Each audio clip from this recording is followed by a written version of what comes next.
Chef, we're gonna make today hot smoked salmon ravioli with vodka cream sauce. There cannot be something easier than this. So here we have all-purpose flour, and then we're gonna add 1 teaspoon of salt, 4 eggs, 1 tablespoon of olive oil. What I'm doing right now is just incorporating slowly the flour. Hands are your best tools. I'm just using the bench scraper to start incorporating these 2 ingredients. Pushing the dough, bringing it together and give it a quick twist, right? So I get a little love on that dough. It comes into this beautiful piece, and when gently touched, it will bounce back right away. We need to start making the sauce. Let's go with the garlic, and I'll let you do the shallots. We're gonna start heat on medium, and then right away we add the butter, shallots, and we're gonna let this simmer for a couple minutes. Just kind of pureeing the tomatoes.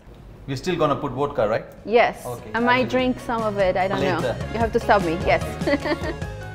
And 1 teaspoon of sugar. Love it, love it. The smell, you know, the butter with the garlic and the shallots, beautiful. And once we make our raviolis and we fill them with that smoked salmon, with this sauce, we're gonna go ahead and finish it off with some heavy cream. Now we're shaping our ravioli. We're gonna start by cutting the pasta into sections. I make my piece into a rough rectangle of about 1/2 inch thickness, and then a little bit of flour, and then right in the center, and we let it go.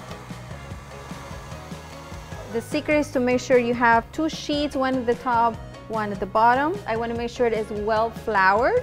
We take 1 sheet and put it right on top, and then gently we're gonna press. And then 2 teaspoons of filling right on top, press. Easy. Very easy. And right out. Voila, exactly. I am so excited because we're so close to taste this dish, right? Let's do this. Let's do this. We all know that we need to salt our water. 2-3 minutes tops. There we go. Some parsley, chef, Of course. just to make it look Garnish. prettier.